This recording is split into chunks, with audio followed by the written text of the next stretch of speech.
Bonsoir à tous. Je suis Emmanuel Escalan, directeur de la société Southern Implant. J'ai le plaisir d'être accompagné ce soir par le docteur Roy Trine, qui est omnipraticien avec une activité tournée vers l'implantologie et la dentisterie esthétique. Il est basé à Traits, à côté d'Aix-en-Provence. Et le docteur Karl d'Anglo, qui travaille donc en tant qu'omnipraticien, mais aussi avec une activité très avancée en implantologie, parce que on connaît aussi les travaux du docteur Ludovic d'Anglo, père, dans lesquels ils officient à la clinique d'implantologie de Boulogne, et qui va nous présenter aussi ses travaux sur le traitement de l'édenté complet avec des spécificités de Southern. Alors, je vais vous partager une petite présentation en préambule. Alors, je ne sais pas, non, je suis peut-être allé un petit peu vite. Voilà, ça va se passer comme ça. Si je dis pas de bêtises, ou je dis des bêtises. Voilà, je suis un peu perdu. Est-ce que vous voyez mon écran? Oui, Ouais, c'est vous bon. voyez la présentation? Est-ce que vous la voyez en plein écran? Parfait. Bon, parfait. Donc, la thématique de ce soir, et je vous remercie de nous rejoindre, voilà, c'est de réinventer le traitement de l'édenté complet grâce à des solutions innovantes. Donc, comme vous le savez, Southern, depuis très longtemps, développe des solutions très spécifiques pour répondre à toutes les indications. Et on se pose souvent ces questions dans l'utilisation de ces protocoles pour mettre ce type de dispositif. Et notamment, peut-être à la fin de cette session, on vous proposera une autre date. C'est une discussion que nous avons eue l'autre jour avec Karl, parce que ça va être une présentation assez globale des possibilités de traitement que nous avons avec les différentes solutions, mais peut-être qu'une autre session webinar d'un pas à pas sur les différents dispositifs sera aussi intéressant à communiquer. Donc, si ça vous intéresse, n'hésitez pas donc de nous laisser un petit mot ou nous envoyer un mail pour qu'on puisse programmer un webinar prochainement. Donc voilà, on s'engage chez Southern Implant à repousser tout le temps les limites de la chirurgie orale, voilà, surtout pour avoir des dispositifs qui viennent dans un os, voilà, dans l'os résiduel et éviter les obstacles anatomiques pour améliorer la qualité de vie des patients. Donc pour ça, ben, Southern a développé une véritable expertise dans l'innovation technologique. Et c'est ce que vont présenter le docteur Trin, le docteur Danglo ce soir. Donc, pour ceux qui connaissent un petit peu, effectivement, nous sommes vraiment aujourd'hui le leader mondial sur les implants zygomatiques, puisque nous les développons depuis plus d'une vingtaine d'années. Et aujourd'hui aussi, nous les fabriquons pour la société Straumann, voilà, qui nous fait confiance dans la qualité des dispositifs que nous développons et des process pour, voilà, pour ce type de produits. Mais aussi également voilà, des implants ptérygoïdiens, des implants nasalus. Alors je pense que Karl va en parler un petit peu ce soir. Donc le nasalus, ça vient avec ce concept coaxis. Si vous ne savez pas ce que c'est le concept coaxis, je pense que le docteur Trin, le docteur Danglo vont en reparler quand même ce soir. N'hésitez pas aussi, on a fait quand même pas mal de webinars sur que vous retrouvez sur notre chaîne YouTube. Ça vous en a un plan en France, voilà, où on aborde vraiment le sujet du coaxis et son intérêt clinique. Et ce que vous voyez aussi, les implants ULZ, alors c'est intéressant, c'est une solution aussi pour le traitement des dentés complets. Ce sont, comme vous l'imaginez, des implants en monobloc pour des prothèses implantoportées mandibulaires. On a développé en partenariat avec une société espagnole, une société orthopédique, pour aussi aider, alors plus pour les implants zygomatiques ou ptérygoïdiens, la possibilité de faire fabriquer des guides sur mesure qui donnent d'excellents résultats, beaucoup de confort dans l'utilisation et qui permet aussi de décoller beaucoup moins dans ce type d'intervention qui peut paraître parfois assez invasif. Voilà, on a récemment développé aussi un partenariat avec une société canadienne. Voilà, on nous a souvent reporté aussi des problèmes dans la possibilité de bien équilibrer les patients sur le traitement de l'édenté complet. Il y a un appareil aujourd'hui qui permet de mesurer la force de morsure, et notamment après, avant, post-traitement et après le traitement, pour pouvoir effectivement vérifier l'équilibration des forces du patient après sa restauration. Parce que je crois que malheureusement, tout le monde a toujours eu les déboires de devoir refaire une prothèse, parce que malheureusement, on ne sait pas où et comment le patient sert. Et voilà, c'est toujours intéressant d'avoir des outils de diagnostic. Donc voilà, si vous voulez plus d'informations, n'hésitez pas à aller sur notre site et ou de nous demander, on sera un plaisir de vous présenter cet appareil. Dans la continuité des supports de formation, nous avons donc créé récemment la Surgical Academy, et nous avons débutons au mois de septembre une formation sur le secteur antérieur. Il y en aura une autre en octobre sur le secteur postérieur, et en lien avec notre thématique de ce soir, au mois de novembre, 2 jours de formation sur l'édenté complet et les atrophies complexes. Donc, le programme sera en ligne sur le site de la siacademy.fr. Voilà, je vous invite à regarder, voilà, si ça vous intéresse de nous rejoindre. Ça se passe dans nos locaux à Pertuis, à côté d'Aix-en-Provence. Donc, voilà, où il fait toujours bon vivre. Normalement, il y a un petit peu plus de soleil que sur le reste de la France. Voilà, j'arrête de partager et je vais Non, laisser non, c'est le sûr. je vais laisser le docteur Trin débuter sa présentation. Yes.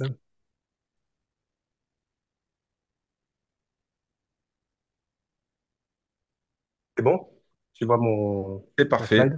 on te voit bien.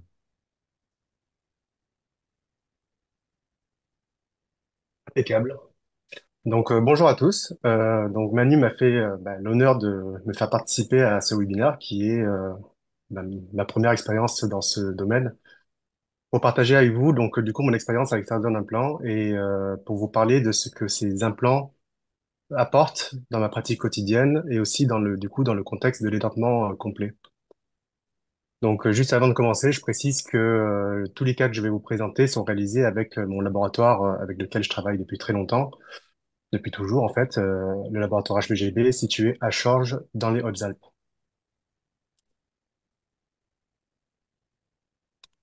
Donc, pour me présenter rapidement, je suis un omnipraticien, comme l'a dit Manu, passionné de dentisterie, et j'ai pu apprendre et me former à l'implantologie auprès de praticiens de talent, dont Jean-Pierre Gardella, qui m'a beaucoup apporté, que je salue, et mon père également. Et je me suis installé il y a 4 ans à Trette, qui est une petite ville du pays d'Aix-en-Provence, devant la Saint-Victoire, connue pour ses champs d'iris. Et c'est là que j'ai créé une nouvelle activité. En tout cas, c'est à ce moment-là que j'ai dû me poser une question importante que chaque praticien doit se poser en début de carrière. C'est avec quel implant démarrer? Donc en fait, mes critères, ils étaient basés sur des implants que je connaissais déjà assez bien. Moi, ce que je voulais, c'était un hexagone externe, une surface hybride, un titane de grade 4, des implants en titane de grade 4, et une gamme prothétique assez large. Parce que c'est déjà ce que je posais dans le cabinet dans lequel j'ai appris à poser des implants, donc avec mon père à Gap. Alors pourquoi l'hexagone externe? Comme je l'ai dit avant, je viens d'une petite dynastie clinique d'implantologistes qui sont restés assez fidèles à l'hexagone externe.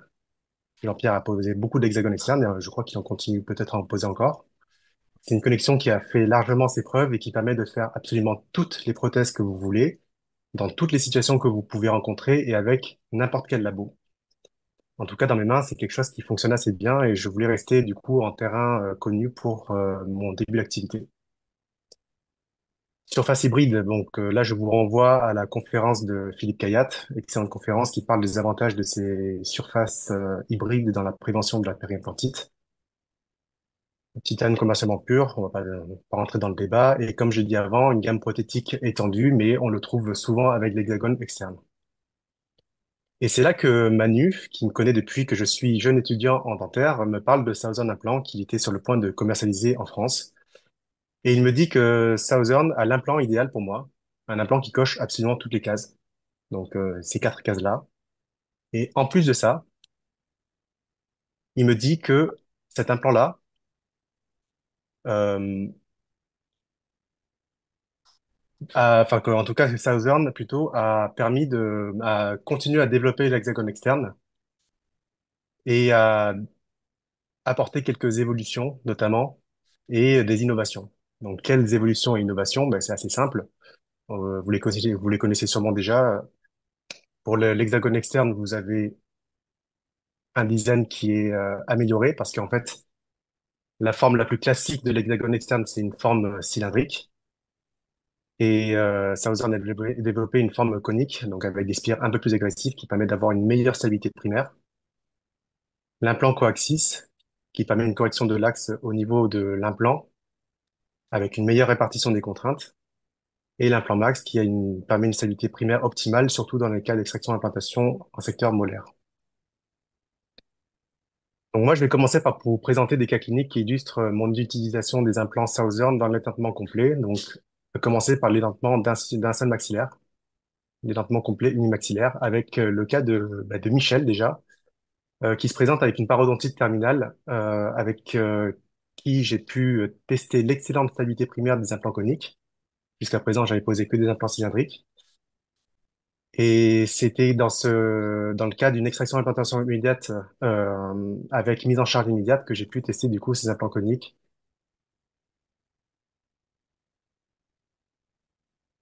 Donc là, on a les photos préopératoires où on voit la résorption osseuse maxillaire assez importante. Alors, attendez. Voilà. Ici, on voit une résorption osseuse assez importante. On voit que Michel porte habituellement une moustache qui a eu la gentillesse de mal raser pour moi, pour la chirurgie, pour la photo. Et ici, vous voyez la photo à 15 jours post-opératoire. Donc, on voit que Michel a retrouvé un sourire satisfaisant et un certain confort. J'ai utilisé ici des compacts conical droits. Et on voit que, bon, comme j'ai eu un petit loupé ici au niveau de la 13, car le puits de serrage, il sort au niveau de l'angle médial de la 13. Petit loupé qui est pas très, qui est sans importance parce que j'ai pu le rattraper facilement à l'étage de la prothèse. 6 mois après, on a pu réaliser la prothèse définitive. Je utilisais dents Fonares d'Ivoclar, des dents composites sur barre titane. Et j'ai fait ici usiner une barre 6 méda à rattrapage d'axe pour les compacts conical. La moustache de Michel a bien repoussé, ce qui masque complètement le résultat, mais en tout cas, il est ravi. Là, vous voyez la panoramique avant-après de l'intervention. On peut distinguer ici l'axe légèrement différent des puits de serrage avec l'axe de l'implant, ce qui m'a permis justement de rentrer un petit peu ce puits, de ne pas l'avoir apparent en vestibulaire. Et je vais enchaîner sur le cas de Marie-France, qui porte depuis assez longtemps une prothèse amovible en bout de course et qui a besoin d'une réhabilitation globale. Donc, compte tenu de son âge, qui a 79 ans, les patients sont un petit peu moins patients à cet âge-là. J'envisage pas une greffe de sinus parce que ça augmente considérablement la durée du traitement et aussi la morbidité. Donc, je décide de tester ces implants, ces fameux implants coaxis pour disposer 6 implants dans le prémaxillaire, donc un avant des sinus. Et c'était l'occasion parfaite pour moi de les tester parce que Manu m'en parle depuis longtemps. Et là, c'est le premier cas, la première fois que j'en pose, ma toute première expérience avec les cas avec les implants angulés. Et vous allez voir que j'ai commis même une petite erreur, mais qui quand même, c'est bien terminé. Ici, les coupes scanner que j'ai angulées au niveau des 2 implants distaux. Euh, on montre que j'ai une crête assez fine qui me donne une petite fenêtre de tir pour poser les implants dans la crête, mais largement suffisant pour stabiliser l'implant. Voilà donc la photo de la panneau, pardon, du cas terminé. Et l'erreur, en fait, c'est que j'ai largement surestimé le rattrapage d'axe de mes implants. En fait, l'angulation, elle est largement trop marquée, même si c'est un rattrapage enfin, des coaxis de 24 degrés, mon angulation est trop importante avec des implants antérieurs pour pouvoir utiliser des compacts conical droits. Et donc, d'utiliser des piliers angulés, donc de 17 degrés. Et j'ai un rattrapage d'axe de 41 degrés entre le corps de l'implant et le puits de serrage, puisque j'ai 24 degrés plus 17 degrés. Donc, bien sûr, c'est quelque chose qu'il faut pas faire chez soi. Enfin, en tout cas, ça n'arrivera plus. Mais j'ai quand même pu aller jusqu'au bout. Roi, Ici, je me permets, juste vas-y. pour agrémenter en fait ton propos, que maintenant, effectivement, nous proposons des T-bases à rattrapage d'axe sur multi-unit. Où effectivement, bah, si ce type malheureusement, de, de problème pouvait arriver pendant une intervention, voilà, on pourrait mettre un multi-unit droit et pouvoir rattraper au niveau du T-base. Alors là, tu parles du cas de Michel juste avant où tu voyais le flux sortir en vestibulaire, mais là, sur ce cas-là, en fait, c'est les multi-units.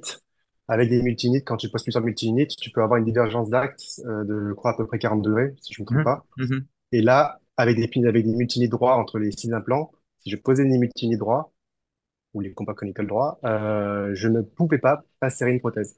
D'accord, L'axe était resté divergence supérieure, enfin, la divergence était supérieure à 40 degrés. Donc, d'accord, j'étais obligé d'accord. d'utiliser un 17 degrés. Mais effectivement, le rattrapage d'axe avec, enfin, les T-bases dont tu parles aurait été un cas, très, très, très, très utile pour le cas de Michel juste avant où Mhm. j'avais un puits qui sortait en vestibulaire.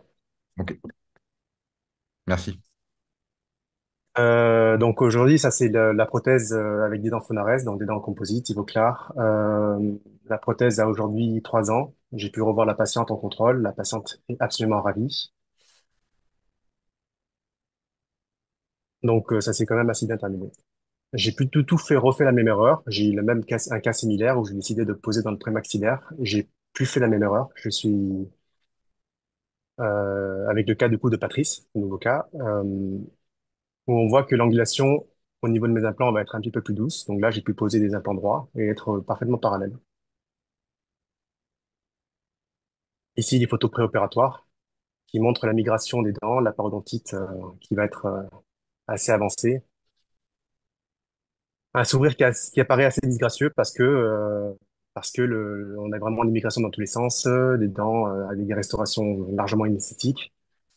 Et on va envisager avec lui une réhabilitation globale, donc avec donc 6 implants au maxillaire, 4 implants pour des restaurations partielles à la mandibule. Et c'est là dans des cas comme ça qu'on comprend aussi l'importance de réaliser des projets prothétiques assez réfléchis avant de se jeter sur le davier. Voilà quelques vues de la réalisation de la prothèse définitive. Donc une vue occlusale d'abord des compact conical qui sont tous droits pour le coup, serrés à 35 newtons, malgré les implants désaxés. Hein, les implants distaux sont complètement avec un axe distal. On a une empreinte au plâtre qui reste le gold standard absolu pour la réalisation des prothèses complètes sur un plan, pour garantir la passivité de l'armature. Et ici, la photo de la prothèse en bouche. Il faut que je vous parle d'un autre intérêt du coaxis dans les prothèses en résine avec la fausse gencive. C'est que le coaxis, je trouve qu'il est vraiment assez formidable parce qu'il permet évidemment de corriger l'axe dans le sens mésodistal, puisque j'ai posé mes implants avec un axe distal pour éviter le sinus. Mais il y a aussi un autre fait un peu contre-intuitif, c'est que peu importe l'angulation distale de l'implant, quoi qu'il arrive, on est toujours certain de pouvoir garantir le bon axe du puits de serrage dans le sens vestibulo-lingual. Et ça va dépendre du degré de rotation de l'implant au moment de la pose. Donc ça veut dire qu'en fait, la correction de l'axe, elle se fait vraiment dans toutes les directions de l'espace avec le work-piece. Donc du moment que la plateforme de l'implant se trouve au sommet de la crête, il n'y a qu'à ajuster la rotation de l'implant pour que l'axe soit bien centré dans le volume de la prothèse, ce qui permet de se retrouver avec les trous bien centrés dans les faces occlusales, comme c'est le cas ici, où on a un trou ici, enfin les deux trous sont là et ici. Bien sûr, c'est d'autant plus compliqué à gérer dans les bridges tout céramiques, sans fausse gencive, parce que là, on a une émergence dent. Mais pour l'instant, pour des raisons économiques, je réalise que des prothèses résine sur partie titane. C'est moins cher, c'est plus facile à réaliser, c'est palé.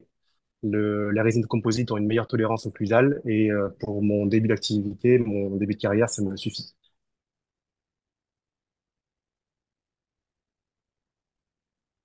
Ici, les vues intrabuccales avant et après. Donc, je vais aller assez vite parce que le temps est assez limité et de toute façon, je crois qu'il va y avoir un replay sur YouTube, donc vous pouvez faire des arrêts sur image. Les vues du sourire. et plus généralement, du coup, le sourire dans le visage.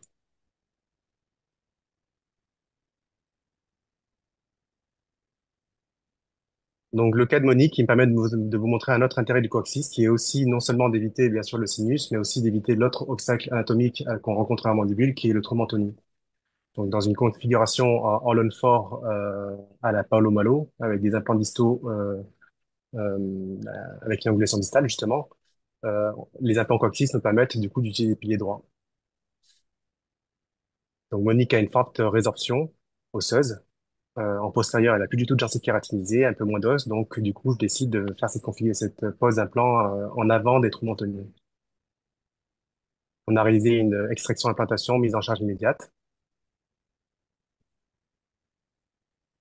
et c'est assez agréable de voir que l'émergence, enfin cette émergence assez droite des implants, en tout cas des capuchons, alors que les implants sont angulés et que les piliers sont droits.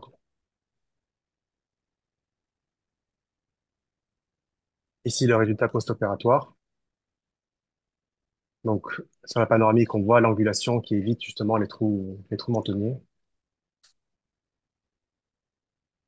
Et le cas est à terminer puisque c'est le provisoire. J'ai pas encore terminé le cas, mais en tout cas, ça va bien se passer. Je vais vous présenter un autre cas, le cas de Karine, qui me permet aussi dans les édentements unimaxillaires. Donc, un cas qui permet cette fois-ci de rattraper euh, un axe, non pas dans le sens mésiodistal pour éviter un obstacle anatomique, donc ni un sinus ni un trou mentonnier, mais cette fois-ci, ce sera pour rattraper un axe vestibulolingual.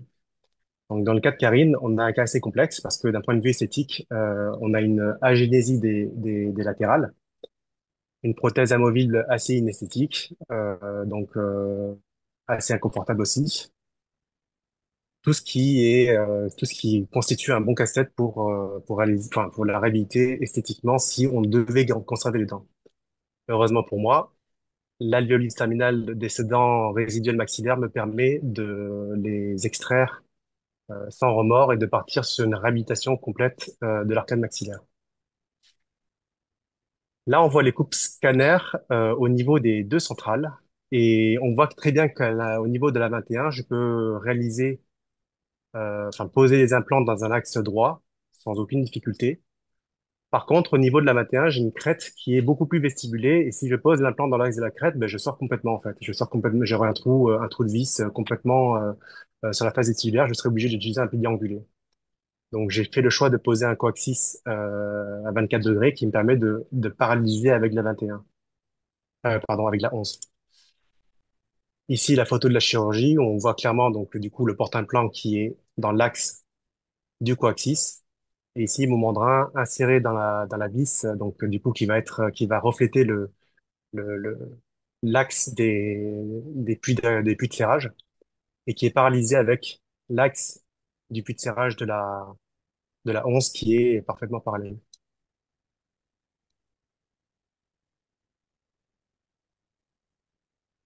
La panoramique post-op. J'en ai profité aussi pour poser un implant max au niveau de la 16 pour avoir une stabilité primaire optimale parce que j'associe une greffe de sinus avec. Donc c'est vrai que le max, normalement, il est dédié à l'extraction implantation immédiate. Parfois, sur des cas de faible hauteur, j'aime bien l'utiliser. Donc pour moi, c'est un implant qui reste aussi très bien indiqué pour les dents, les molaires maxillaires avec une faible hauteur en face médiane.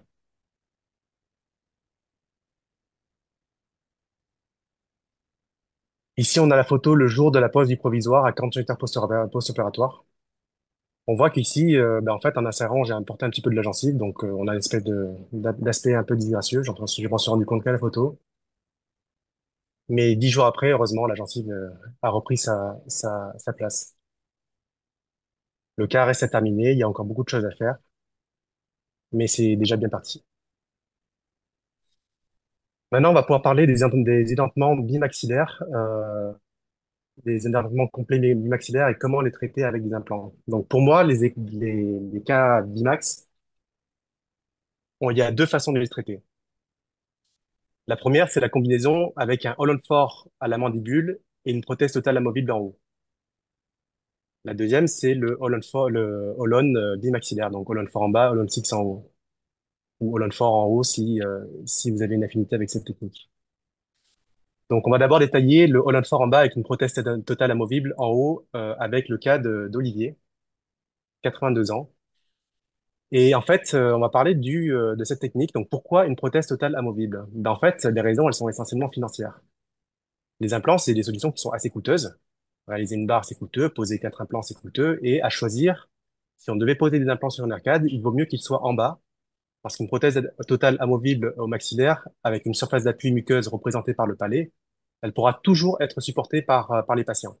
Alors qu'une prothèse totale amovible en bas, qui a une forme de fer à cheval, avec des langues au milieu qui déstabilisent, sera toujours un handicap pour le patient. Dans le cas d'Olivier, donc là, dans ce cas-là, vous voyez qu'on va malheureusement l'édenter complètement. On va procéder à un protocole d'extraction, implantation et mise en charge immédiate, donc en bas, et d'une prothèse totale amovible immédiate en haut. Donc extraction tout dans le même temps et réalisation des prothèses dans le même temps. Ici, là, sur la photo, vous voyez qu'il y a vraiment une angulation optimale, parallèle des transferts, alors que les implants distaux sont angulés et que les piliers sont droits, serrés à 35 newtons. Les photos au moment de réaliser la définitive, donc à 3 mois post-opératoire, l'empreinte au plâtre, toujours. Quelques vues de la prothèse réalisée par HBGUE, toujours. Et la vue avec les prothèses définitives. Donc, patient qui a plus de 80 ans et pourtant il a un sourire qui est largement rajeuni.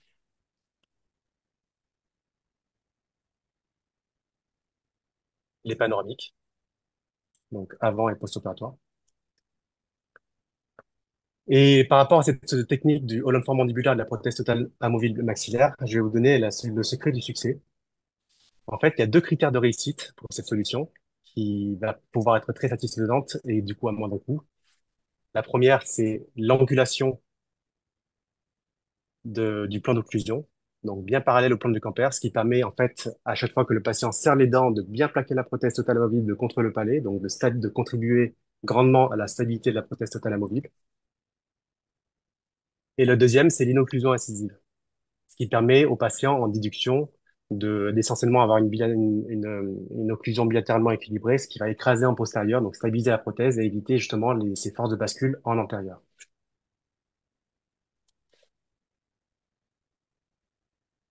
Là, je vais vous parler rapidement, très rapidement du cas de Chantal. J'ai fait réaliser exactement la même procédure, le cas avant-après, donc très rapidement, cas de résorption très sévère à la mandibule, des implants en configuration all-in-one dans le prémaxillaire, en avant les trous mentonniers. Et juste pour illustrer, on voit sur les photos avant-après qu'elle a pu s'alimenter beaucoup mieux, elle a repris un peu de poids, et ça montre à quel point ce combo de prothèses est fonctionnel. Maintenant, on va parler des traitements avec des holons bimaxillaires. Avec le cas d'Alain, rapidement, donc c'est relativement simple finalement. J'ai vu tout à l'heure comment on pouvait procéder avec des unimaxillaires. C'est la même chose en bimaxillaire. Donc on a le cas d'Alain qui a des prothèses fixes dentoportées avec des caries partout, des descendements multiples, des caries sur les incisives euh, et aussi un implant qui va être en malposition importante. Donc moi, j'ai décidé du coup de malheureusement sacrifier toutes ces dents. On voit clairement ici que on a une rétention une rétention pardon euh, postérieure assez importante, des caries qui donnent peu l'envie de conserver ces quelques dents. En haut, le jour où j'ai extrait, pour la petite anecdote, quand j'ai extrait, j'ai évidemment commencé par déceler les couronnes. Dessous, c'était tout carrié, donc ça m'a vraiment largement rassuré sur mon choix thérapeutique. J'ai traité classiquement avec voilà, extraction, implantation, mise en charge immédiate. Ici, la vue à 3 mois. Le cas avant-après. Donc, Holon 6 maxillaire, Holon 4 mandibulaire. La photo du sourire avant-après.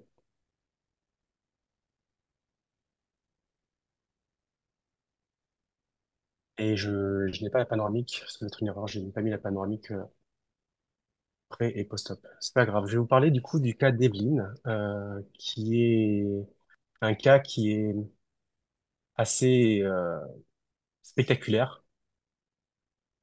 Ça va être le dernier cas que je vais vous présenter. En fait, le cas d'Evelyne, c'est un cas pour lequel les coaxis ont vraiment été une solution, mais ça m'a sauvé, quoi, clairement. Pourquoi? Parce qu'en fait, Evelyne, elle a une classe 2 extrêmement sévère, une classe 2 squelettique vraiment sévère, avec une béance antério-postérieure entre les incisives maxillaires et les incisives mandibulaires, est vraiment très très très importante. Elle a aussi une parodontite terminale et du coup, on décide aussi de la traiter avec une réhabilitation implantaire bimaxillaire, donc Hollande fort en bas, Hollande fixe en haut. Là, on a la planification et pourquoi est-ce que ces coaxis ont été importants? Parce qu'en fait, là, quand on regarde la planification, pour l'implant au niveau de la 16, j'ai aucune difficulté pour poser un implant droit. Il y a l'os qu'il faut, il n'y a pas de souci. Au niveau de la 26, déjà, c'est un peu plus compliqué, il n'y a pas l'os, mais bon, avec une greffe des sinus, on devrait pouvoir s'en sortir. Par contre, pour les quatre implants antérieurs, on voit clairement que si je devais poser les implants euh, dans l'axe idéal, ben on voit que l'apex sort complètement de la crête à cause de cette crête qui est une orientation vestibulée vraiment très très marquée. Petite astuce au passage, quand vous avez des classes 2 extrêmement importantes comme ça, il est beaucoup plus facile de traiter ces classes 2 squelettiques en posant les implants dans les secteurs postérieurs, ce qui permettra au niveau prothétique de gérer les, le bloc incisivo-canin, aussi bien en haut qu'en bas, de les harmoniser, parce qu'on pourra les gérer comme des intermédiaires de bridge, plutôt que si on fixe un implant en intérieur, à ce moment-là, on fixe du coup la position du bridge et c'est beaucoup plus difficile à gérer, à rattraper. Voilà du coup la correction avec des implants coaxies. Et ça, c'est quand même assez spectaculaire. Je crois pas que qu'on puisse voir ça sur d'autres implants. Les implants sont posés tous dans l'axe de la crête. Là, on voit aussi ma greffe de sinus. Je l'ai faite dans le même temps. Et ça, c'est la photo du coup des transferts avec des axes qui sont incroyablement parallèles et pourtant tous les piliers sont droits. Donc c'est vraiment spectaculaire parce que là, comme quand on voit comme ça, il est impossible de se douter que les implants en fait ils sont complètement angulés quoi, ou que la crête est complètement angulée. Donc là, ça, clairement, j'étais bluffé. Voilà la photo des provisoires, où on voit le rattrapage prothétique de la classe 2. Hein. Comme j'avais dit, les implants sont posés dans les secteurs postérieurs, ce qui permet du coup de gérer complètement cette béance. On peut placer les dents absolument où on veut, on n'est pas imposé par la position d'un implant. Et j'ai pas encore terminé le cas parce que j'ai un manque cruel de gencives kératinisées en haut et en bas, donc petit aparté. Aussi bon que les implants soient, aussi qualitatifs que soient les implants Southern, on doit toujours aménager du tissu attaché autour des implants pour garantir la pérennité. On doit avoir un manchon hermétique pour éviter justement qu'il y ait des inflammations à répétition et plus tard bah, dramatiquement des périimplantites. Donc là, j'ai géré le cas par des GGL. Et en haut, petite astuce, pour éviter d'avoir à faire une GGL, un cas qui marche très bien aussi, c'est de faire un lambeau pédiculé, donc avec une incision des charges très palatine, ou un décollement en mi-épaisseur. On décale tout le tout en vestibulaire. On fait deux petites croix, deux petits points en croix pour fermer le trou des anciens implants. Le lambeau est pédiculé. À la fin, on remet le bridge, on recouvre le site de prélèvement avec du composite. Et ça, c'est la photo à J+10. Donc, on voit la cicatrisation incroyable et surtout la hauteur de gencive kératinisée qu'on a retrouvé, donc on a déjà retrouvé à J+10. Donc là, pour l'instant, le cas, il est quand même assez récent. Enfin, la chirurgie mucogingivale est encore assez récente. Je laisse maturer et je vais pouvoir terminer le cas. Et je vais seulement, du coup, vous présenter les panoramiques, des provisoires.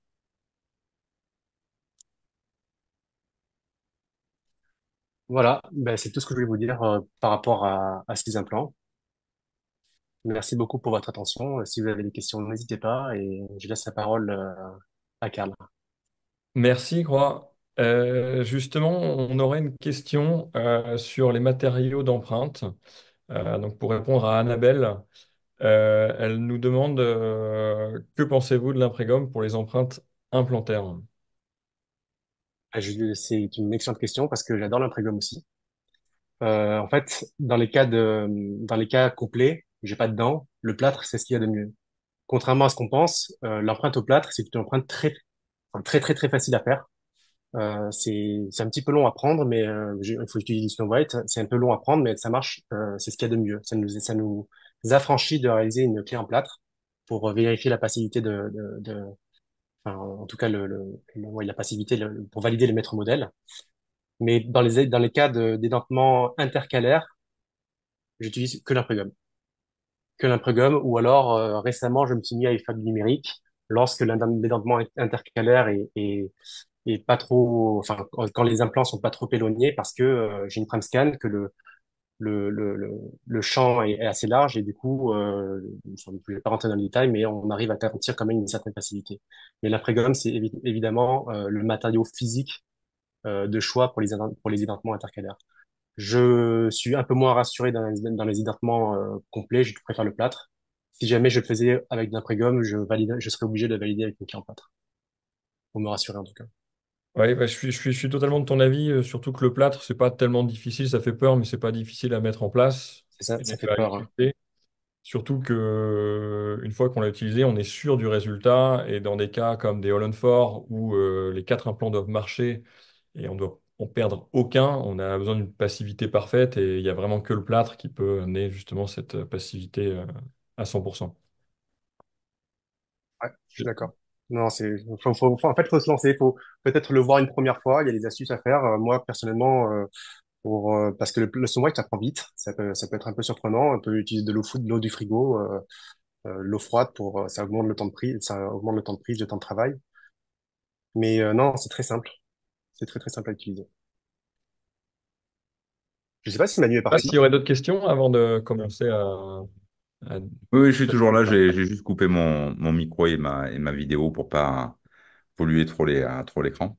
Euh, Apparemment, merci, pas d'autres merci questions. pour ta présentation, Roi. Mais maintenant, voilà, on va passer à celle de Karl. Alors, si tu peux arrêter de Oui, partager. pardon. Je Voilà. partage mon écran et je lance. Et j'en profite, oui, parce que j'ai envoyé des petits messages. Voilà, n'hésitez pas si vous avez des questions pendant les présentations, de les d'écrire dans le module Q&R. Et donc, comme je vous l'ai dit, donc le conférencier qui n'intervient pas devient modérateur pour que ça rende la session un petit peu plus interactive. Merci Roi pour ta présentation qui était vraiment très complète. Je vais essayer de faire aussi bien et d'essayer de ne pas faire trop de redites pour continuer à rendre haletant le webinaire pour nos auditeurs. Donc moi, je suis vraiment très content et heureux de parler de ce sujet qui est le traitement de l'édenté complet, parce que pour traiter l'édenté complet, il faut vraiment remettre le patient au centre et il y a vraiment un aspect humain. Le patient a subi une amputation complète de l'organe dentaire au cours de sa vie, et ça a entraîné une succession de préjudices moraux, physiques, avec un passage par différentes étapes. Le patient n'a pas perdu ses dents comme ça du jour au lendemain.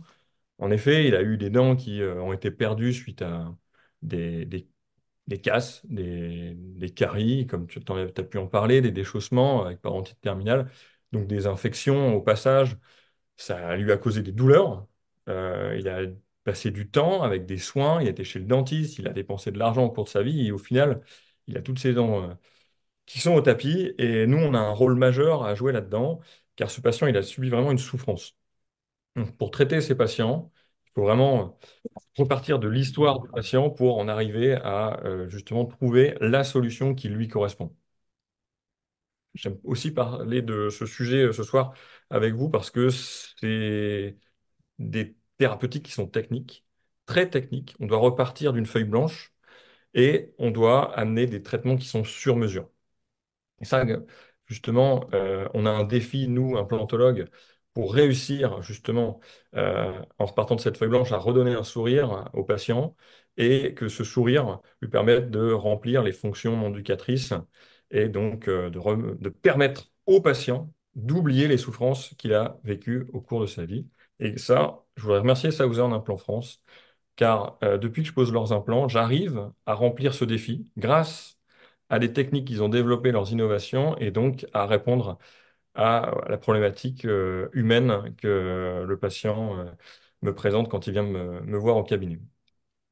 Donc voilà un peu donc, le type de patient qui se présente chez nous au cabinet avec ce type de radiographie. Pas besoin d'épiloguer là-dessus, mais on a aussi des patients qui ont des dents qui sont en fin de parcours, en bout de course, donc des patients partiellement édentés, et on doit leur expliquer que leurs dents ne sont pas conservables, et bien souvent, ils en sont conscients. Ils nous disent, oui, je me doutais que vous alliez me dire qu'il fallait enlever mes dents, et donc on doit les accompagner et leur dire, on a les solutions pour vous, on va pouvoir répondre à ce problème qui est le vôtre, et même on a des patients qui savent qu'ils ont des soucis, ils savent pas quoi, ils ont toutes leurs dents, mais ils sentent quelque chose qui va pas. Et ils souffrent de ça avec des douleurs et ils n'arrivent pas à manger, ils n'arrivent plus à manger. Et donc, on doit leur proposer des solutions répondant à leur alimentation. Donc, les solutions thérapeutiques doivent être trouvées grâce à l'histoire du patient. Donc, on va repartir du patient. Le patient vient chez vous et vous dit, je veux le minimum, je veux le moins cher, je veux pas de chirurgie. Ça, on en a beaucoup. Ils aimeraient avoir tout et que ce soit simple. C'est pas facile. Surtout que la solution, c'est la prothèse amovible complète avec zéro implant. Mais cette solution, en 2022, en 2002, au Canada, le consensus de McGill a établi un traitement minimum à proposer à un patient édenté complet mandibulaire qui la pose de deux implants parasymphysaires pour stabiliser une prothèse amovible complète. Donc en fait, si vous voulez, j'ai remis l'article en bas,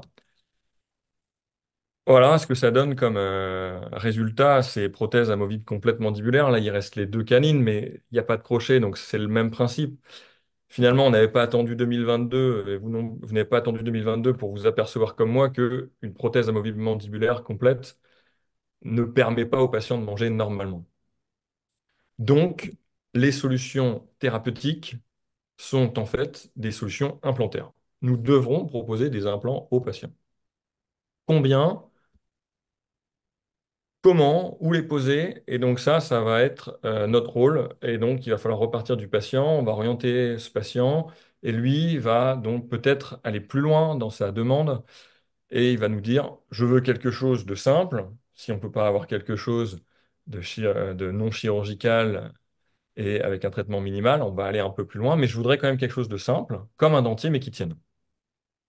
Donc combien, quel type et où, on en a un peu parlé juste avant avec le consensus.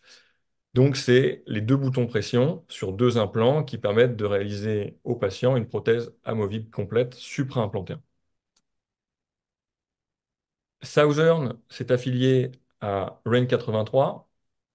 Je vous invite à vous renseigner sur Rain 83, qui est une entreprise qui développe des solutions de piliers implantaires très novatrices, qui est un concurrent direct de Locator, mais qui est beaucoup plus abouti, avec des systèmes amovibles et amovo-inamovibles qui sont vraiment très innovantes et très intéressantes. Ce que j'utilise, ce dont je vais vous parler, c'est le système Equator, qui est en lien direct en opposition avec le système Locator. Vous voyez un petit peu comment c'est articulé. Je vais vous montrer un petit peu sur les deux implants, justement, comment ça se présente. C'est des parties mâles en bouche vissées en site antérieur. Et voyez la différence. C'est beaucoup plus petit que le système Locator. Et il faut économiser beaucoup de place dans justement les intrados prothétiques de ces prothèses amovibles. Et donc la petitesse de ces piliers est très intéressante dans leur utilisation. Et si on regarde justement les parties mâles, elles sont vraiment beaucoup plus petites, c'est vraiment miniaturisé. Donc ce système est génial à utiliser. On voit aussi en haut à droite donc du coup les mesures 2,5 contre 3,85 pour le locator. Et en bas à droite, vous voyez les parties femelles en régular et en Smartbox un tout petit peu plus grand, en 4 mm 7. Je suis désolé avec les mesures, c'est un peu barbant, mais je voulais quand même vous montrer le Smartbox qui permet d'avoir un rattrapage d'axe de 50 degrés. Ils ont vraiment des innovations dans toutes les circonstances. Bon, le but, c'est de poser les implants droits, bien évidemment, mais ça peut fonctionner. Je vous montre un cas clinique pour ça. La patiente que je suis depuis longtemps, elle a les dents mandibulaires qui sont malheureusement en fin de vie. On arrive tant bien que mal à sauver 33-43 et je lui mets deux boutons pression sur dents naturelles. Seulement, les deux boutons pression ne peuvent pas être gardés. Il y a donc la dent numéro 43 qui présente une infection au niveau de sa racine et donc nous devons la retirer. Ensuite, la 33 ne peut pas être conservée, attente de cicatrisation. Et cette patiente qui avait été habituée justement à des boutons pression, elle ne pouvait plus rester comme ça. Elle avait une prothèse amovible seule et c'est elle-même qui m'a demandé de lui trouver une solution similaire. Et donc, je planifie deux implants en site de 32-42. Vous avez bien entendu, je n'ai pas planifié les implants en 33-43. Certains diront que ça ne respecte pas les recommandations. Moi, je leur dirais que c'est aussi bien que 33-43 pour la rétention avec le système Equator. Et en plus de ça, je prévois par la suite pour cette patiente de faire évoluer son traitement. Si elle le souhaite et qu'elle veut un système plus évolué avec par exemple un bridge implantaire, comme l'a montré Roy, Dr. Trin, on peut faire évoluer justement ce protocole par la suite dans le futur avec deux implants tiltés en site de 35-45 qui permettra ensuite de faire un bridge. Je pose d'abord donc 32-42, chirurgie, pose des deux implants. On se retrouve avec cette situation en bouche. Et je vais vous montrer la différence par rapport à tout à l'heure avec une vidéo. Le patient tire la langue. Le patient enlève la prothèse. C'est pas le cas de la patiente, c'est un patient à qui j'ai livré le travail cette semaine. Et vous avez entendu le clac. Je vous le remets. Une deuxième fois, il y a vraiment une rétention qui est importante avec ces boutons pression qui est impressionnante. J'ai mis les caoutchoucs les plus faibles en termes de rétention. Même le patient lui-même, qui lui n'avait jamais goûté à des boutons pression, était étonné et impressionné. Donc franchement, 32-42, c'est génial et ça rend un service incroyable aux patients qui veulent garder de l'amovible. Oui, mais moi, j'ai pas sur mon patient assez d'os. J'ai une résorption qui est majeure. Southern a encore une solution. C'est les implants ILZ, les implants monoblocs que Emmanuel Escalan a introduit tout à l'heure avant la présentation de Dr. Trin. Comment ça se passe? Je vous montre la planification d'un de mes patients. On a planifié pour deux implants des 3,0 de diamètre, un plan que toute marque d'implant développe en termes de largeur, mais c'est encore trop large. Vous voyez l'épaisseur, la finesse de l'épaisseur de mandibulaire. Pourtant, les implants, ils ont été très enfouis. Le haut, les têtes d'implant sont au niveau des apex des dents. On ne va pas les enfouir davantage, c'est pas possible. Donc, la solution, c'est justement de passer avec des implants ILZ, qui sont implants monoblocs de 2,4 mm de diamètre et qui permettent donc de poser les implants en Paxi avec attachement femelle dans les prothèses, qui sont aussi angulés avec le système coaxis dont on a parlé déjà avant. Bon, je passe rapidement. On va parler d'un patient qui, lui, veut quelque chose d'amovible aussi. Il veut pouvoir enlever ses prothèses, mais il veut que ça tienne parfaitement. Bon, pourquoi pas? Combien d'implants, quel type et où? Ben là, on va pouvoir passer à 3 ou 4 implants. Toujours une Paxi, mais sur une barre fraisée. Ce système va permettre d'avoir un maintien tridimensionnel de la prothèse, à l'inverse des deux boutons pression où il y aura une petite euh, flexion qui pourra faire se soulever la prothèse en distal. Là, il n'y aura plus de flexion et donc ça permettra d'avoir une stabilité impressionnante dans les trois plans d'espace, mais qui pourra toujours s'enlever. Je vais vous montrer un cas clinique, patiente que je suis qui avait déjà un bouton pression avec des dents antérieures mais qui gênait plus qu'autre chose. On a réalisé donc 4 implants en site de 14, 12, 22 et 24. Pose de cette barre, réalisation de cette barre fraisée, usinée, l'intrado de la prothèse de la patiente et donc mise en place en bouche de cette prothèse. Le but n'est pas de regarder vraiment les implants. Il y a un coaxis, il y a un zygomatique et deux implants en droit. Je voulais vous montrer ce cas-là très intéressant. C'est que cette patiente, en définitive, elle a du mal à enlever sa prothèse. Et donc cette prothèse est en fait amovible, mais on appelle ça de l'inamovo amovible. En fait, finalement, elle va la nettoyer quand elle vient chez moi, tous les 6 mois, pour nettoyer sa prothèse. Et ça, c'est très gênant parce que euh, au niveau de l'hygiène, c'est dommage. Il y a des aliments qui se coincent, c'est pas bon, et il y a une irritation de la gencive, de la muqueuse, qui crée une inflammation et qui peut être la source de périimplantite. Donc c'est un système qui est en fait pas vraiment amovible.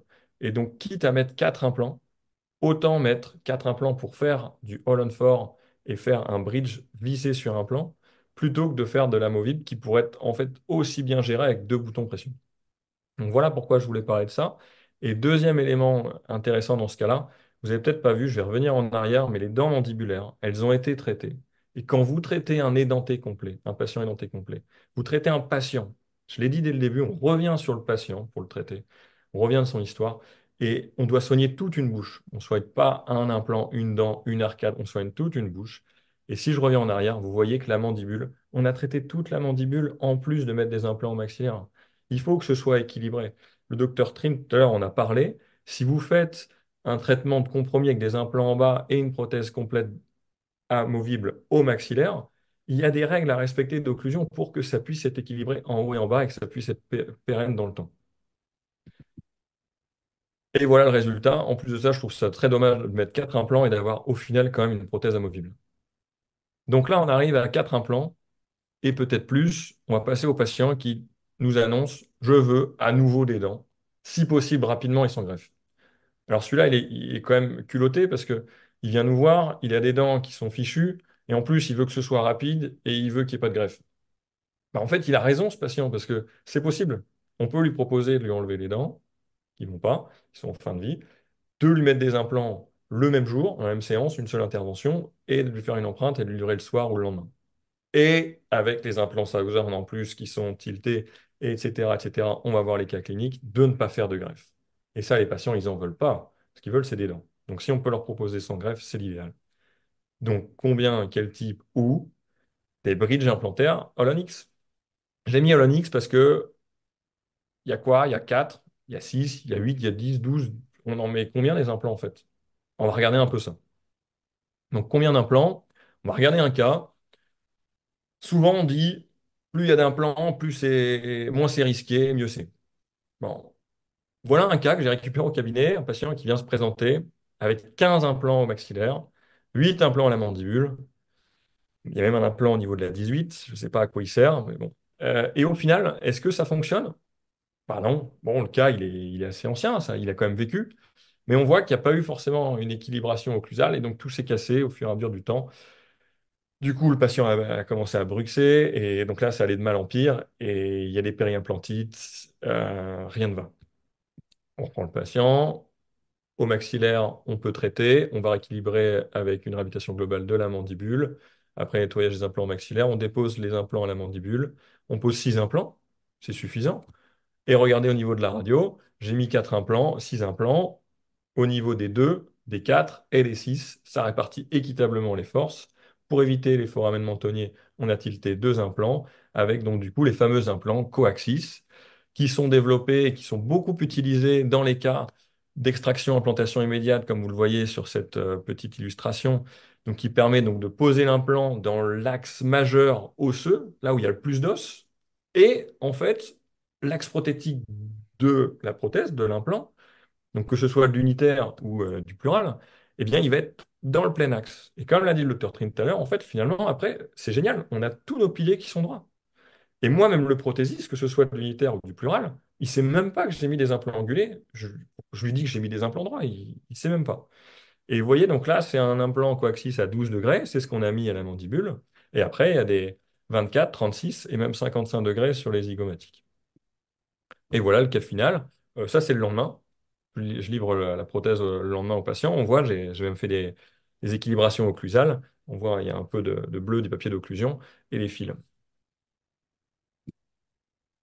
Donc, tout ça pour introduire les cas de Holonix, on va voir qu'il faut repartir du patient, son histoire. Et donc, quand on part sur un bridge implantaire, on va mettre des implants. Moi, au-dessus de 6 implants, je trouve ça inutile. 6 implants ou 4 ou 5, quel type, quelle taille. Là, on va voir en fonction justement de la résorption osseuse qu'il peut y avoir en bouche. Il y a la classification d'Edmond Pédrossian qui segmente le maxillaire en 3 secteurs. Un, 2, 3, avec donc des résorptions maxillaires qui vont en général par une résorption qui sera primaire au niveau secteur 3, puis du secteur 2 et du secteur 1. Donc, je vais décrire mes cas cliniques en fonction de ces résorptions. Premier cas clinique, il y a de l'os partout. J'ai le cas de Myriam qui se présente au cabinet, elle a de l'os partout. Il n'y a pas assez de dents. Les dents au maxillaire ne sont plus conservables. À la mandibule, la parodontite va être traitée. On va enlever les dents, poser les implants, empreinte ni à l'imprégomme ni au plâtre, mais avec des scan body en numérique, avec une prime scan. Ça marche bien. Les implants, quand on peut en mettre des droits, on met des droits. Vous avez vu que je traite aussi la mandibule. Je mets un implant au niveau de la 36 pour équilibrer. Et voilà, les dents livrées le lendemain. Je vous mens pas, il y a encore des plaies, il y a des fils, et voilà, c'est le cas traité. C'est un cas de FP2 au niveau de la classification. FP1, les dents sont ajustées par rapport à la gencive. FP2, les dents sont un peu rallongées par rapport à la gencive. Et les FP3, il y a de la fausse gencive. On va en parler au cours des cas. Ce cas-là, je n'ai pas encore fait la prothèse définitive. La patiente a déjà des dents avec les racines apparentes à la mandibule, au maxillaire, ça va pas vraiment poser trop de problèmes à la patiente. On verra sur le définitif comment on développera. Maintenant, cas avec un peu de résorption, secteur 3, il y a de l'os, mais il n'y a pas forcément assez de hauteur ou d'épaisseur. Donc là, on va jouer avec les implants Southern qui sont géniaux pour justement réussir le défi. Voici Jacqueline qui a des dents en fin de vie. Photo que je vous ai présentée tout à l'heure, parodontite terminale bimaxillaire. Donc, on va devoir enlever toutes les dents. On opère le haut, 15 jours après, on opère le bas. On voit qu'il y a déjà la prothèse au maxillaire et en bas, les implants viennent d'être posés. Il n'y a pas encore de bridge posé sur les implants du bas. Qu'est-ce qu'on a fait? En bas, on peut mettre 6 implants droits. On a mis un implant max, comme au niveau de la 25. Au maxillaire, on avait prévu de faire un Lone fort. Seulement, l'os était d'une densité trop faible, torque de serrage trop faible, malgré des implants coniques que j'avais mis au niveau de 14, 11, 21, 24. Donc, j'ai dû rajouter un implant max pendant l'intervention qui n'était pas prévue. Qu'est-ce que j'ai sur le logiciel de planification possible? J'ai pu poser ce 6 par 11 ou 6 par 9, 6 par 9, il me semble, l'implant max qui m'a permis de remplir le défi, de lui donner sa prothèse le lendemain. On a mis quoi d'autre? On a mis des implants Inverta, qui sont des implants avec une conicité très importante, avec une largeur importante au niveau de sa largeur maximale, mais qui est resserrée au niveau de son col, au niveau de la plateforme, et qui permet notamment, normalement, dans les cas d'extraction d'implantation immédiate de dents unitaires, d'avoir une émergence prothétique qui est idéale, parce qu'elle est justement petite et ça augmente le platform switching, ça augmente justement le, le profil d'émergence.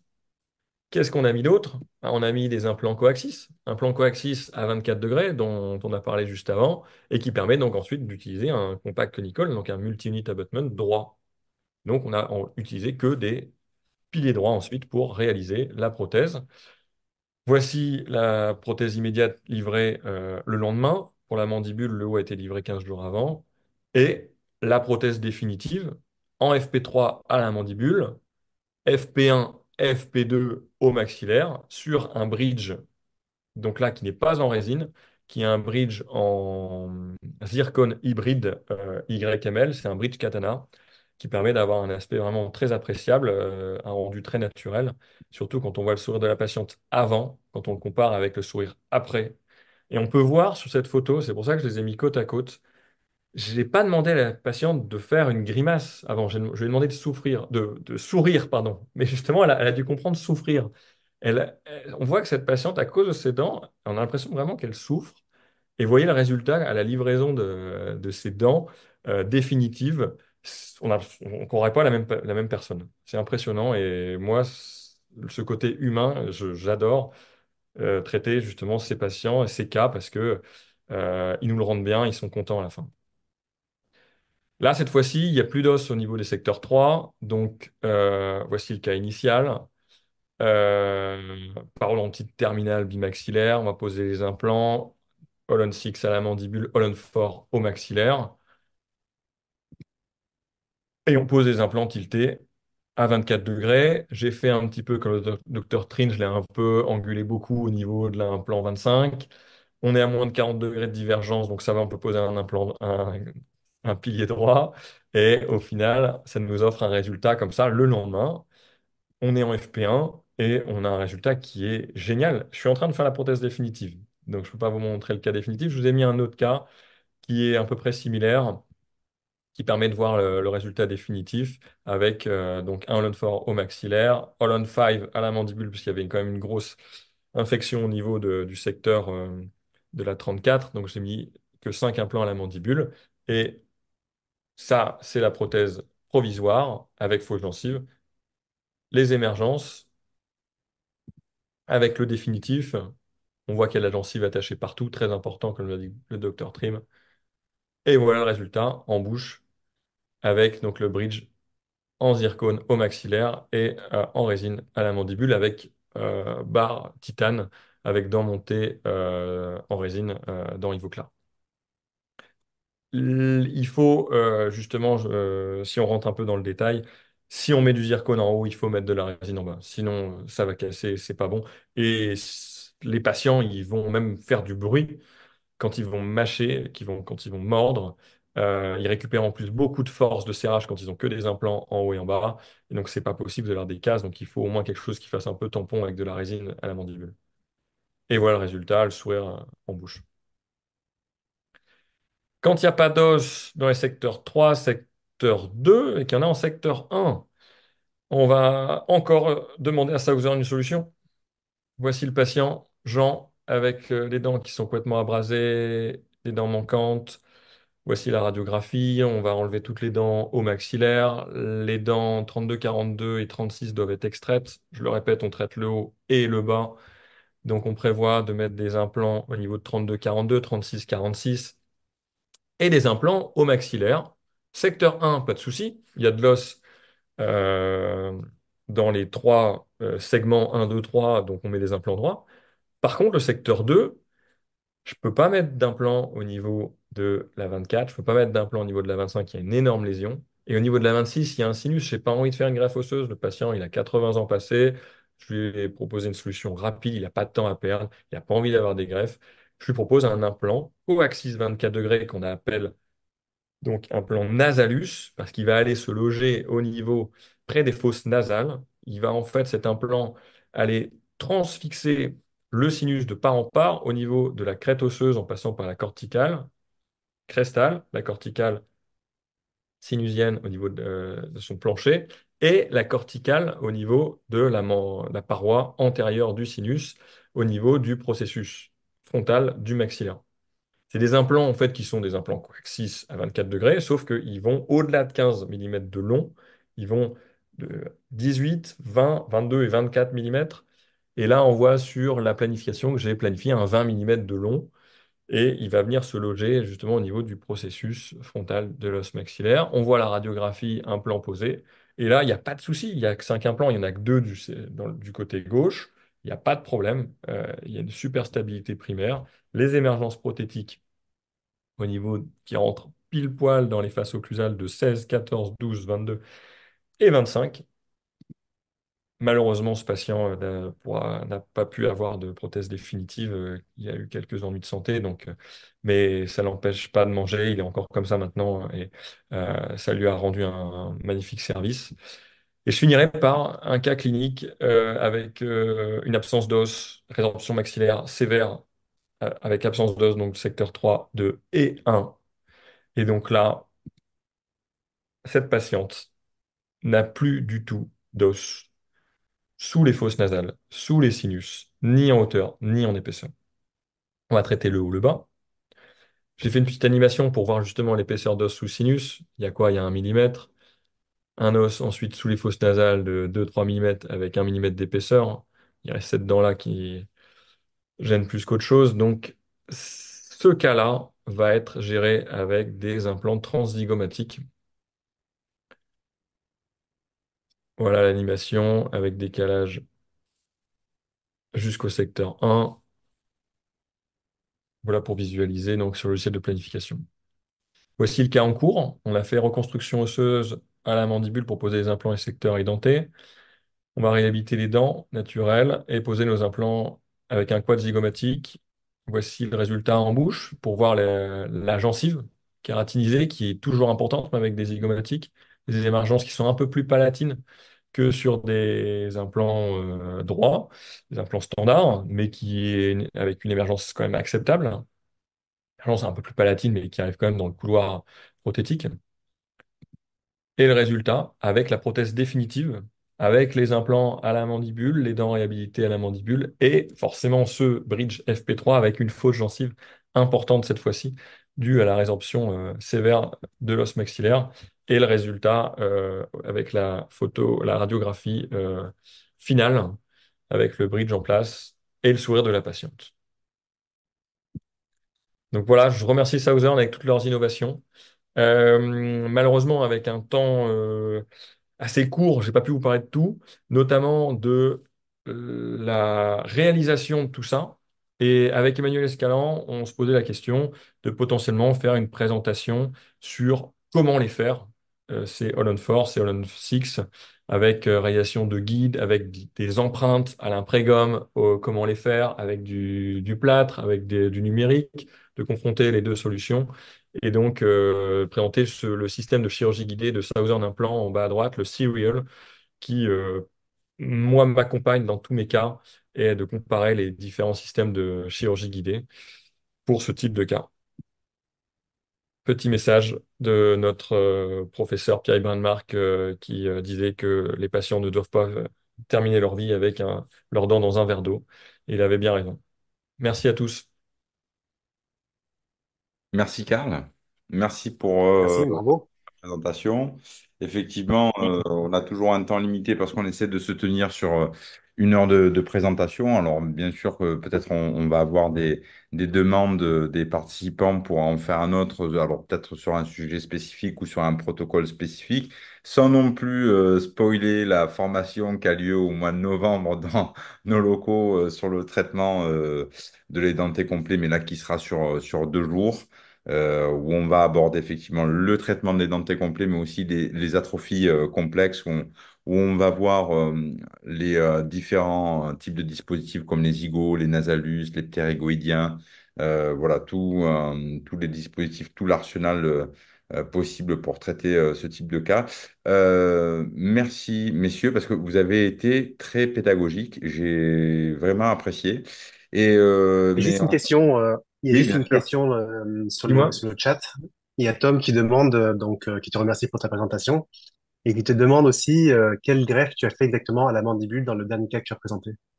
Donc, c'est une ROG armée avec système que développe PRF Process. Ce sont des chaînettes d'ostéo-intégration avec vis qu'ils appellent Fast System. Ils font des sortes de chaînettes avec différentes longueurs, avec les vis qui se mattent. Il y a un filetage dans les chaînettes et donc les vis permettent de bloquer. Même avec 2 vis, on a une stabilité tridimensionnelle.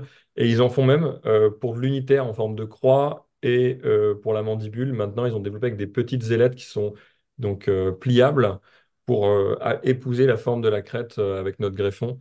Et c'était une ROG donc armée avec du PRF, un sticky bone avec de l'os porcin.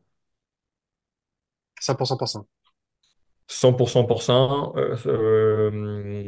Parfois, je mets de l'autogène aussi. J'en remets de plus en plus. Je reprélève de plus en plus avec Self Scraper pour amener quand Hmm. même ce rôle ostéogénique, ostéo-inducteur et ostéoconducteur.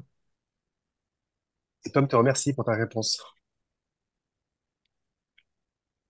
On va attendre peut-être s'il y a d'autres questions avant de clôturer ce webinaire et vous laisser profiter, où que vous soyez en France, peut-être du beau temps et d'aller profiter de prendre l'apéritif en terrasse. Je je sais pas si euh, au Touquet c'est possible en ce moment. Ça y est, ça y est, ça y est. Il n'y avait pas de soleil ce matin, mais là, ça y est, il va arriver. Faut en profiter, il va vite repartir. Ok. On n'en a pas à se plaindre. Je voulais aussi, en fait, c'est un petit message à vos pairs respectifs, parce que d'un côté, quand je vois la qualité de ce que je viens de voir ce soir, malgré, on va dire, votre jeune âge, mais c'est que c'est bien là où la formation a son importance dans la transmission et l'échange, où on voit que eh bien, vous êtes des praticiens passionnés, engagés dans la qualité d'exécution et que voilà, on essaie de transmettre ça aussi avec Southern pour donner la possibilité à tout le monde de pouvoir upgrader son niveau de connaissance et d'expertise pour arriver à simplifier les cas les plus complexes en implantologie. Et voilà, donc j'ai pris beaucoup de plaisir ce soir à vous écouter. Donc merci beaucoup pour votre travail. C'était très sympa. Et puis, je vois qu'il n'y a pas d'autres, je vois pas d'autres questions. Donc, on va peut-être clôturer, à moins que vous ayez quelque chose d'autre à rajouter. Non, pas spécialement. Moi, je suis d'accord avec toi sur cette dernière partie. C'est que moi, je suis très, très reconnaissant pour l'enseignement que j'ai eu. Et c'est grâce déjà à cet enseignement que je peux faire un travail de qualité qui me permet de m'éclater dans mon boulot tous les jours. Donc, oui, c'est avec plaisir et avec beaucoup d'enthousiasme que je suivrai de près les formations que tu proposeras. Parfait. Ouais, comme tu le disais, Manu, l'accompagnement est incroyable dans notre métier, que ce soit dans le théorie conventionnelle ou même de l'implantologie. C'est vrai que d'avoir quelqu'un au-dessus de nous, comme deux pairs pour Docteur Trin et moi, ça permet de ne pas se perdre et d'aller directement là où ça marche et ensuite d'avancer, d'évoluer beaucoup plus vite, évidemment. Et donc ça, c'est vrai que c'est un gain phénoménal. Donc voilà, le message est lancé, les formations sont posées, et puis avec plaisir voilà, de continuer. N'hésitez pas aussi à nous solliciter si vous voulez voir des choses plus spécifiques, parce que bon voilà, on essaie de garder un cadre toujours d'une heure. On ne peut pas non plus étoffer davantage le propos, même si le contenu est disponible. Mais bon voilà, c'est après, faut du temps pour, voilà, pour expliquer correctement les choses. Merci beaucoup à tous pour votre participation. Je vous souhaite une excellente Merci soirée beaucoup. et de toute façon, Merci. on retrouvera ce webinaire dans les replays sur la chaîne YouTube de Southern Implant. À très bientôt, une bonne soirée Ouais, au revoir. et si on se Bonne revoit soirée. pas d'ici là, un bon été. Salut!